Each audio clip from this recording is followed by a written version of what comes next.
سلام میرے عزیز listeners, welcome back to your own channel self belief which is especially made for novel lovers. آج میں again اپنی one of the most favourite writer Ana Ilyas کے ایک بالکل لیٹسٹ ناول کے ساتھ حاضر ہوئی ہوں جس کا نام ہے میں تم ہو جاؤں۔ نام سے بھی بہت اچھا ہے اور مجھے پوری امید ہے کہ میرے چینل پر موجود باقی تمام ناولز کی طرح آپ کو یہ ناول بھی بہت زیادہ پسند آئے گا۔ So let's start it. میں تم ہو جاؤں، ایپیسوڈ 1۔ مل گیا تمہیں سکون؟ وہ تنفر سے اسے دیکھ رہی تھی۔ یہی چاہتے تھے نا تم، مقصد پورا کر ہی لیا آخرکار۔ اس کی دبی دبی مسکراہٹ نشرہ کو اور بھی سیخ پا کر رہی تھی۔ ابھی کہاں پورا ہوا ہے بیبی، ابھی تو بہت سی مسافت اور طے کرنی ہے۔ سینے پر ہاتھ باندھے اس کے سجے روپ پر طنز بھری نگاہ ڈال کر وہ کمرے سے جا چکا تھا۔ اس کے مطمئن انداز پر وہ غصے سے اپنے گرد لپٹے دوپٹے کو ایک جھٹکے سے اپنے تن سے جدا کر کے بیڈ پر پھینکتے اپنی مٹھیاں بھینچ گئی۔ تو پھر یہ جان لو کہ آج کے بعد تمہاری زندگی کو مزید جہنم بنانے میں سب سے پیش ہوں گی۔ اس کے ہیولے سے دانت پیس کر وہ مخاطب ہوئی۔ نکاح کر لیا ہے مگر بیوی؟ میری جوتی بھی تمہاری بیوی نہ بنے۔ اس کا غصہ کسی طور کم ہونے میں نہیں آ رہا تھا۔ غصے سے بیڈ سے اٹھ کر شیشے کے سامنے کھڑے ہو کر پرپل دیدہ زیب کام والے سوٹ میں اپنے سجے سنورے روپ کو دیکھا۔ اس منحوس کے لیے تیار ہوئی تھی میں۔ تیزی سے سب زیور اتارا۔ غصہ شدید تھا، بس نہیں چل رہا تھا کہ وہ دوبارہ اس کے سامنے آئے اور وہ اس کا سر توڑ دے۔ کب سوچا تھا کہ وہ جس کی کوئی شناخت نہ تھی، جس کا ساری زندگی مذاق اڑایا تھا، آج یوں اس سے اتنا اہم رشتہ جڑ جائے گا، اور وہ تو ہمیشہ اس سے نفرت میں پیش رہی تھی۔ قسمت نے یہ دن بھی دکھانے تھے۔ مارج، تم جیسے 2 ٹکے کے انسان سے میرا اب نکاح بھی ہونا تھا۔ وہ اپنی قسمت پر اس لمحے جتنا ماتم کرتی کم تھا۔ تمہاری پاکستان واپسی کب ہے؟ اس کے کندھے پر سر ٹکائے وہ اداس نظروں سے سامنے دیکھ رہی تھی۔ کل ہے۔ وہ مسلسل موبائل پر مصروف تھا۔ برید، تم اس وقت میرے ساتھ وقت گزارنے آئے ہو؟ اس کے موبائل پر چلتے ہاتھوں اور اس کی بے توجہی پر وہ جھٹکے سے اس کے کندھے سے سر اٹھا کر خفکی بھری نگاہ اس پر ڈال کر بولی، ہاں یار، اب تمہارے ساتھ ہونے کا یہ مطلب تو نہیں ہے کہ میں پوری دنیا سے کٹ کے رہوں۔ اس کا یوں حق جتانے والا انداز اسے ایک آنکھ نہیں بھایا تھا۔ میں نوٹ کر رہی ہوں کہ تمہاری واپسی جیسے جیسے قریب آ رہی ہے تم مجھ سے جان چھڑا رہے ہو۔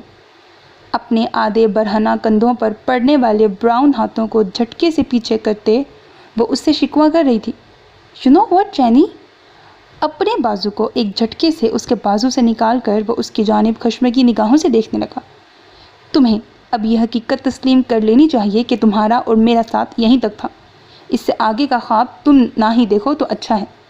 اس کے پاس سے اٹھ کر وہ اسے حقیقت کا آئینہ دکھا رہا تھا۔ جینی نے ڈبڈبائی آنکھوں سے اس ایشین بیوٹی کو دیکھا۔ گندمی مگر صاف رنگت والا گھنے سیاہ بالوں کو خوبصورتی سے جیل سے سیٹ کیے، تیکھے اور کسی قدر مغرور نقوش والا ورید جو ایک ہی نظر میں اسے بھا گیا تھا، جسے وہ پچھلے 6 سالوں سے جانتی تھی، نہ جانے کتنے دن، شامیں اور حتیٰ کہ راتیں تک اس کے ساتھ گزار چکی تھی۔ آج اسے وہ کوئی اجنبی محسوس ہو رہا تھا۔ اس کی آنکھوں میں عجیب سی بیگانگی تھی۔ میں محبت کرتی ہوں تم سے۔ ڈبڈبائی آنکھوں سے اس بے مہک کو دیکھتے وہ بس رونے کے قریب تھی۔ اوہ پلیز جانی، بی پریکٹیکل۔ یہ محبت کچھ نہیں ہوتا، بس ضرورت ہوتی ہے۔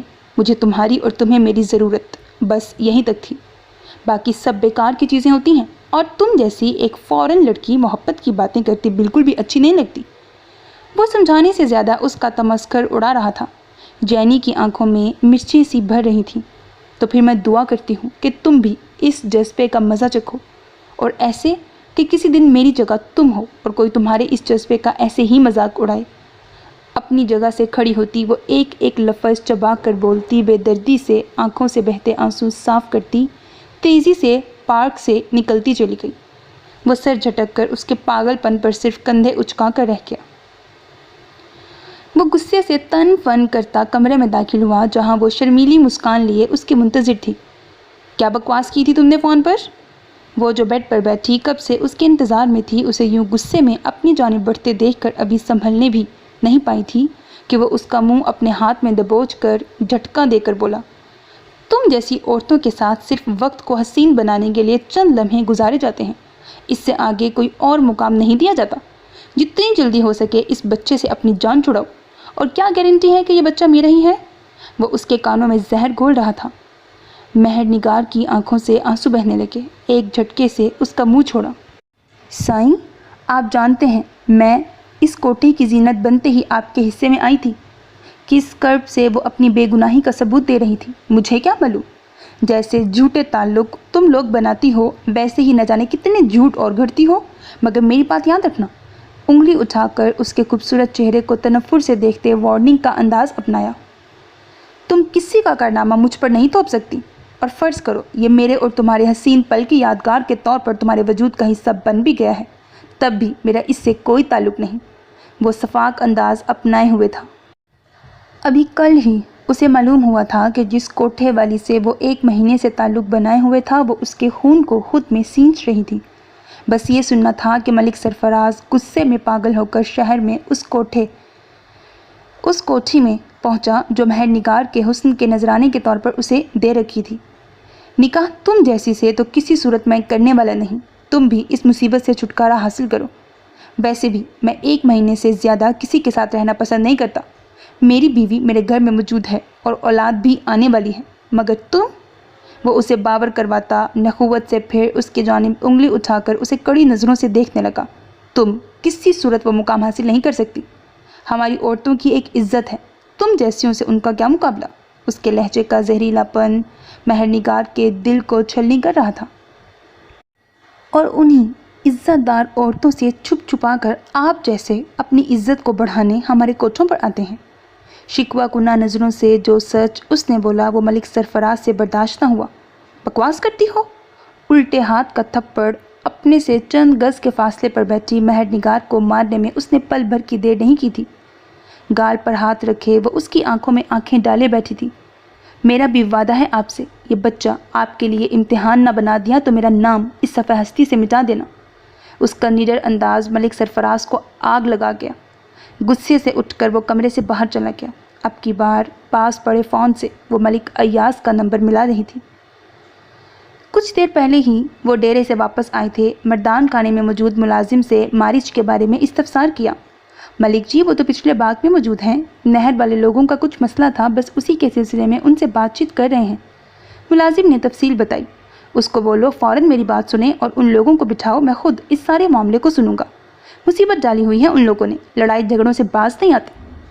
اپنی پگ کو غصے سے سر سے اتار کر سامنے موجود لکڑی کی خوبصورت میز پر رکھتے بولے، جی ملک صاحب۔ ملازم فوراً سے پہلے مارچ کو بلانے بھاگا۔ ابھی انہیں انتظار کرتے زیادہ وقت نہیں گزرا تھا کہ دائیں جانب سے سیاہ رنگ کے شلوار قمیص میں کندھوں پر ہلکے سرمئی رنگ کی چادر پھیلائے، آنکھوں پر سن گلاسز لگائے انہیں وہ کسی شہزادے سے کم نہ لگا۔ اپنی اولاد سے بڑھ کر انہوں نے اسے چاہا تھا، اور اس نے بھی ہمیشہ اس چاہت کا مان رکھتے اولاد سے بڑھ کر ان سے محبت کی تھی۔ ان کے پاس آتے ہی ہمیشہ کی طرح جھک کر ان کا دایاں ہاتھ تھام کر محبت سے لبوں سے لگایا، جی بڑے سائیں۔ مؤدب انداز میں ہاتھ باندھے سر جھکائے وہ ان کے پاس کھڑا تھا۔ کیسا ہے میرا شیر؟ صبح سے نظر ہی نہیں آیا؟ محبت سے چور لہجے میں پوچھا۔ اسے مخاطب کرتے ان کے لہجے میں بے حد فخر شامل ہوتا تھا۔ نہر والے معاملے میں مصروف تھا، آپ حکم کریں۔ مختصر انہیں بتایا، گھنٹے تک بچیوں کو لینے شہر چلے جاؤ اور کوشش کرنا رات سے پہلے واپسی ہو جائے۔ نشرہ ضد کرے تو مجھے فون کر دینا۔ وہ جانتے تھے اپنی ضدی بیٹی کو شروع سے ہی باقی گھر والوں کی طرح وہ بھی مارد سے شدید نفرت کرتی تھی، اور اب تو یہ نفرت اور بھی بڑھ چکی تھی۔ جو حکم بڑے سائیں۔ مؤدبانہ انداز میں سر کو ہولے سے جھکا کر وہ حویلی کے اندر کی جانب بڑھا۔ گھنٹے بعد اس کی گاڑی ہوا سے باتیں کرتی ہوئی شہر کی جانب بڑھ گئی۔ اپنی اڑیل منقوہہ سے تو وہ بھی اچھی طرح واقف تھا، اور اسے راہ راست پر کیسے لانا تھا اس سے بھی واقف تھا۔ اور پھر اس نے اپنا کہا پورا کر دکھایا۔ مہر نگار انتظار ہی کرتی رہ گئی، مگر اس نے نہیں آنا تھا، وہ نہیں آیا۔ ہر طرح کا تعلق واسطہ وہ ختم کر چکا تھا۔ صرف یہ ایک کوٹھی اس کے نام تھی، ورنہ شاید وہ اسے یہاں سے بھی دربدر کر دیتا۔